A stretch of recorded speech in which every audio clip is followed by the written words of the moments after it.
En 1957, le lancement du premier satellite artificiel Sputnik est un coup dur pour les États-Unis. Politiquement, il faut réagir. Il faut trouver le moyen que les États-Unis montrent un avantage technologique. Alors non, je ne vais pas parler de la course à l'espace, même si c'est passionnant. Je vais plutôt parler de la création d'une agence par le président américain Eisenhower pour faire des recherches dans le monde des technologies.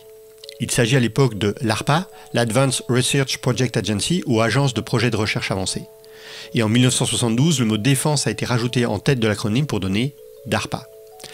Mais revenons dans les années 60. Une des missions de recherche de l'ARPA de l'époque était de se poser la question sur l'utilisation des investissements militaires en informatique pour faire de la recherche sur tout ce qui touche au Command and Control. Sans rentrer dans les détails, c'est l'ensemble des ressources utilisées militairement pour accomplir des missions.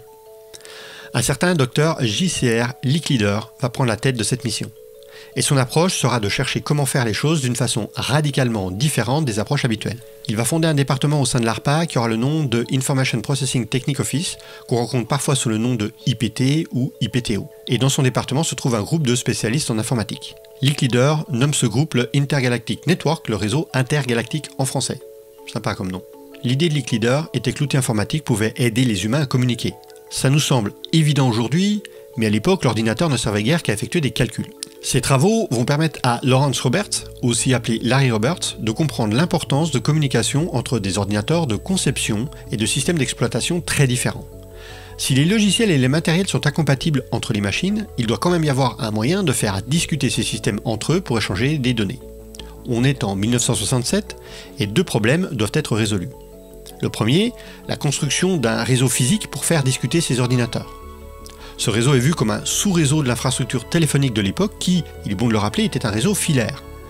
L'intérêt était d'utiliser un réseau déjà existant pour minimiser les coûts et avoir rapidement un prototype fonctionnel. Le second problème est de comprendre, concevoir et implémenter des protocoles dans chaque système d'exploitation de chaque machine connectée pour que ce réseau puisse partager des ressources. Un gros travail en perspective. Mais cette approche va permettre en octobre 1967 de créer la spécification pour IMP, Interface Message Processor. Cette spécification permet d'avoir une interface d'échange de données entre les machines. Il reste ensuite à concevoir les protocoles qui vont échanger les données en utilisant IMP. En quelque sorte, maintenant qu'on sait faire discuter deux systèmes entre eux, il faut définir ce qu'ils vont se dire, quelle langue ils vont parler. Il est d'ailleurs intéressant de remarquer que IMP sera l'objet de la première RFC, la RFC numéro 1 en avril 1969. Mais retour sur le travail de l'ARPA, qui cherche donc à créer cette interface de communication. Elle travaille avec un sous-traitant pour pouvoir concevoir les détails de l'interface. Et dans ce cas précis, il s'agit du Stanford Research Institute. Les résultats du Stanford Research Institute permettent à Larry Roberts, assisté de Baris Wessler, d'écrire la version finale de la version ARPA de la spécification IMP. Et le 3 juin 1968, Larry Roberts publie le programme plan numéro 723, intitulé Resource Sharing Computer Networks, ou réseau d'ordinateurs de partage de ressources. Le programme se présente en deux parties. Première partie, développer des techniques et acquérir l'expérience d'interconnexion d'ordinateurs de façon à ce qu'un large champ d'interaction soit possible. Deuxième partie, améliorer la recherche sur l'efficacité du travail en utilisant le partage de ressources.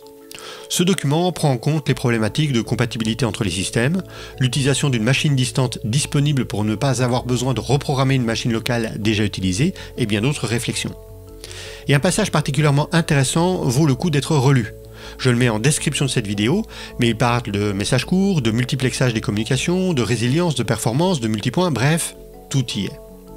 Ce document montre la feuille de route et le départ d'un énorme projet de réseau qui va donner naissance au réseau de l'ARPA, le ARPA Network, communément appelé ARPANET. Le fonctionnement et le déploiement de l'ARPANET va permettre la création de l'infrastructure qu'on connaît tous aujourd'hui sous le nom d'Internet et grâce à laquelle vous regardez cette vidéo. Si cet épisode vous a intéressé, n'hésitez pas à mettre un pouce, à vous abonner. Vous pouvez également, si l'épisode vous a intéressé, partager la vidéo avec d'autres personnes. C'est ce qui fait vraiment croître la chaîne et qui la fait connaître un petit peu plus. Si vous aimez mon travail, que vous souhaitez me soutenir, il y a des liens dans la description pour pouvoir participer à un Tipeee, un Utip ou un Patreon. Et puis moi, je vous dis à la prochaine. Ciao les geeks!